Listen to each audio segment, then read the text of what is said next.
Hello everyone, my name is Shubham Kumar. I am data analytics trainer at Prelka Services. Let's begin with today's topic which is introduction to Microsoft Excel. Excel को जानने से पहले हम इसके components के बारे में जान लेते हैं जो कि है स्प्रेडशीट। स्प्रेडशीट क्या है?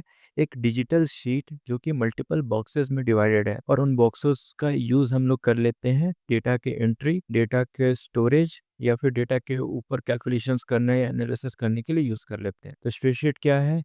ऐसा डिजिटल शीट जो कि मल्टीपल बॉक्सेस में डिवाइडेड है जिसका यूज़ कर लेते हैं डेटा स्टोरेज, फिर एंट्री, फिर आपका उस पे मल्टीपल कैलकुलेशंस के लिए यूज़ कर लेते हैं। तो उन शीट्स को क्या कह देते हैं हम? स्प्रेडशीट कह देते हैं। एक्सेल भी आपका स्प्रेडशीट ही है।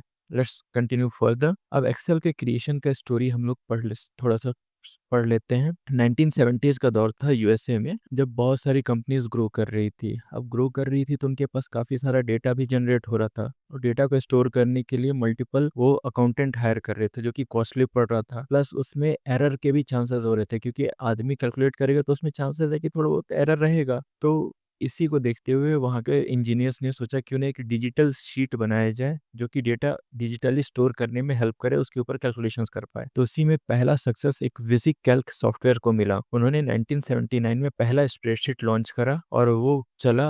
एक्सेल लॉन्च होने से पहले और भी सॉफ्टवेयर लॉन्च हो चुके थे। एक विजिक कैल्क था, फिर एक लोटस 123 था। फिर 1982 में इसी को देखते हुए माइक्रोसॉफ्ट ने भी क्या करा, अपने एक सॉफ्टवेयर लॉन्च करा जो कि उसमें नाम रखा था मल्टी प्लान करके, जो कि डिजिटल शीट ही था जिसमें आप बॉक्सेस में डिवाइडेड था, जिसमें आप डेटा एंट्री, स्टोरेज, फिर कैलकुलेशंस के लिए यूज करते थे। लेकिन ये सॉफ्टवेयर चला नहीं क्योंकि उस समय लीडिंग में कौन सा था, सबसे पॉपुलर उस समय सॉफ्टवेयर कौन सा था? लोटस 123 था। इसके सामने ये आपका माइक्रोसॉफ्ट का मल्टीप्लान चला नहीं, तो ये फ्लॉप कर गया। फिर इसी को देखते हुए माइक्रोसॉफ्ट कंपनी ने हार नहीं माना। इसको क्या करा, 1985 में फिर से एक सॉफ्टवेयर लॉन्च करा एक्सेल नाम से, जो कि आप प्रेजेंटली यूज करते हो। यही एक्सेल उस समय 1985 में लॉन्च हुआ। अब जब लॉन्च हुआ तो उसने माइक्रोसॉफ्ट का सॉफ्टवेयर था एक्सेल, जो कि विंडोज पे लॉन्च नहीं हुआ था। किस पे लॉन्च हुआ था? आपका मैक वर्जन पे लॉन्च हुआ था वो 1985 में। फिर इसके सक्सेस को देखते हुए विंडोज कंपनी, जो माइक्रोसॉफ्ट कंपनी है, उन्होंने क्या करा, फिर इसको लॉन्च कर दिया 1987 में। विंडोज पे भी एक्सेल को लॉन्च कर दिया। ये था आपका story of creation of Excel. अब इसके बाद आते हैं डिफिनीशन ऑफ एक्सेल्स के ऊपर। जैसे आपने स्प्रेडशीट को पढ़ा, वही आपका एक्सेल ही स्प्रेडशीट है आपका। इसको अगर डिफाइन करना हो तो सिंपली कह सकते हैं क्या है, Excel is a powerful spreadsheet application, या फिर एक्सेल एक स्प्रेडशीट प्रोग्राम या एप्लीकेशन या सॉफ्टवेयर है जो कि माइक्रोसॉफ्ट कंपनी द्वारा बनाया हुआ है, जिसका यूज कर लेते हैं हम किस चीज के लिए? डेटा के एंट्री करने के लिए। फिर उस डेटा के ऊपर एंट्री जो की उसके ऊपर कैलकुलेशंस भी तो करोगे ना, सम, एवरेज, मिनिमम, मैक्सिमम, ये सब करोगे तो कैलकुलेशंस के लिए भी यूज कर सकते हैं। फिर उसके बाद डेटा अगर अलग अलग फाइल्स में आ रखा है या फिर अलग अलग जगह पे है तो उसको एक जगह लाने के लिए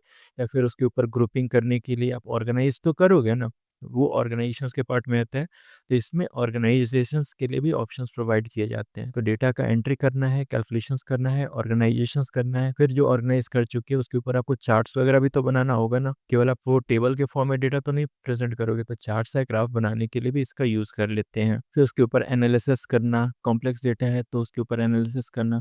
फिर जब ये सारे काम कर लिए तो at the last data share तो करोगे ना, क्लाइंट या मैनेजर जिसने आपको डेटा भेजा उसको वापस शेयर करोगे। तो शेयरिंग के लिए भी ये आपको फैसिलिटीज़ प्रोवाइड करता है। तो एक्सेल क्या है? एक स्प्रेडशीट प्रोग्राम है या एप्लीकेशन है या सॉफ्टवेयर है जो माइक्रोसॉफ्ट कंपनी द्वारा बनाया गया है, जिसका use data entry, calculations, data organisations, visualisations, analysis करने के लिए और एट द लास्ट शेयरिंग करने के लिए यूज़ कर लेते हैं। अब इसके बाद आगे बढ़ते हैं तो क्या अब क्वेश्चन राइज होता है, क्या स्प्रेडशीट सॉफ्टवेयर या प्रोग्राम या फिर आपका टूल्स केवल माइक्रोसॉफ्ट कंपनी ही बनाती है जो कि एक्सेल नाम से, इसके अलावा कोई नहीं है क्या? बिल्कुल है। जैसे आपका गूगल शीट्स आपने कई बार देखा होगा, डब्ल्यूपीएस ऑफिस देखा होगा, वो भी है। तीसरा चीज़ आपका एप्पल नंबर्स नाम से भी आ जाता है, लिब्रा ऑफिस भी आता है, जोहो शीट्स भी आता है। तो स्प्रेडशीट प्रोग्राम में या सॉफ्टवेयर्स कई सारे कंपनीज़ के आते हैं, लेकिन सबसे अभी के करंट के टाइम में सबसे पुराना और रिफाइंड कौन-सा है? आपका माइक्रोसॉफ्ट एक्सेल है, जो कि अभी मार्केट में लीडिंग है। अब इसके बाद आ जाते हैं यूज़र इंटरफेस ऑफ एक्सेल के ऊपर आ जाते हैं। यूज़र इंटरफेस से पहले हम इसके बारे में जान लेते हैं, जैसे आप एक्सेल का फाइल होता है, उसे हम क्या कहते हैं? तो एक्सेल जो फाइल होता है, उसे हम लोग वर्कबुक कहते हैं। यहाँ पे देख पा रहे होंगे वर्कबुक लिखा हुआ है।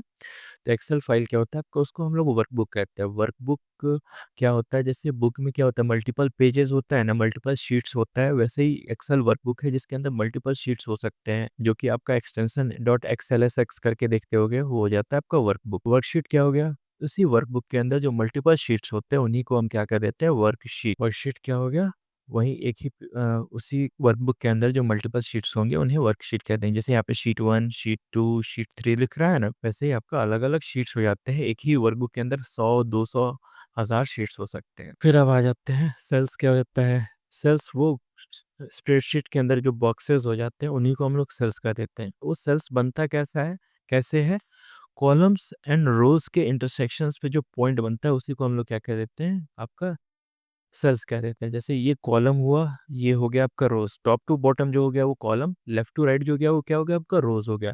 तो इन दोनों के इंटरसेक्शंस पे जो बॉक्स बन रहा है उसी को हम लोग क्या कह देते हैं, सेल्स कह देते हैं।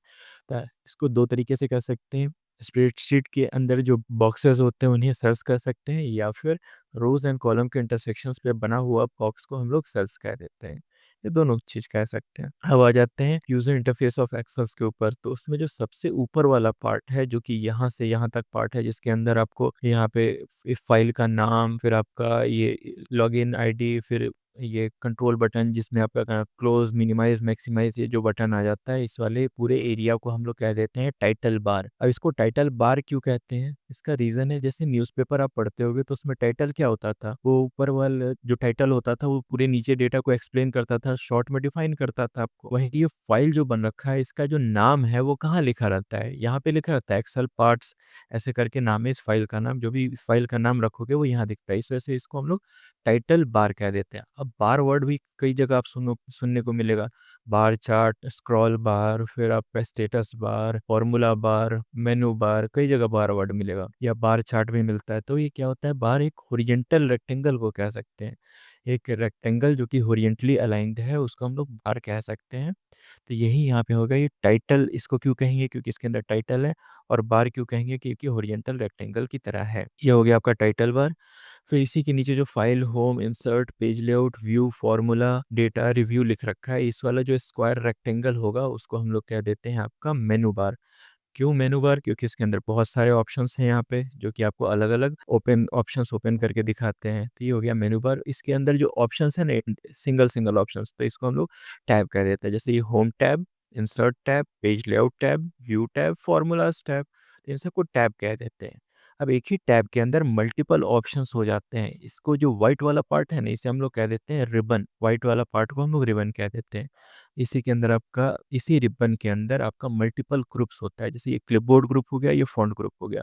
अब ये कैसे पहचानोगे कि ये ऑप्शन फॉन्ट ग्रुप के अंदर ही आ रखा है, ये पतला पतला लाइन दिख रहा होगा ना, ये क्या करता है, एक टाइप के डेटा को एक जगह, एक टाइप के ऑप्शंस को एक जगह कंबाइन करके रखता है, उसी को हम लोग क्या कहते हैं, ग्रुप्स कह देते हैं। ग्रुप्स का जनरल मीनिंग भी तो वही होता है ना, एक तरीके के लोगों को एक जगह कर देना, वो आपका ग्रुप हो गया। तो वही एक तरीके के ऑप्शंस को एक जगह कर दिया तो वो ग्रुप हो गया। तो ये फॉन्ट ग्रुप हो गया, ये अलाइनमेंट ग्रुप हो गया, ये हो गया स्टाइल्स ग्रुप हो गया। तो अलग अलग ऑप्शंस आपको यहाँ पे मिल जाते हैं। अब इसी के नीचे मिल जाता है आपका ये वाला जो एरिया है, इसको हम लोग कहते हैं फॉर्मूला बार। फॉर्मूला बार क्यों कहते हैं, क्योंकि यहाँ पे फॉर्मूलाज, जो भी यहाँ पे इस बॉक्स के अंदर फॉर्मूलाज टाइप करोगे ना, वो यहाँ पे दिखता है। अब ये वाला क्या होता है, आपका नेम बॉक्स कहते हैं। तो ये देखोगे, ये जो आपका ये कॉलम का जो भी एड्रेस होता है वो किस में रहता है, आपका अल्फाबेट में आता है, और रोज का एड्रेस होता है वो नंबर में रहता है। तो H12 यहाँ पे H, ये जो सेल का एड्रेस क्या है, H12 है ना, तो एड्रेस जो शो करता है उसी को हम लोग नेम बॉक्स कह देते हैं। अब थोड़ी देर पहले आपने देखा था, जो वर्टिकली आपका टॉप टू बॉटम रह गया उसको कॉलम कह देते हैं, लेफ्ट टू राइट हो गया उसको रोज कह देते हैं। तो ये 12 रोज है,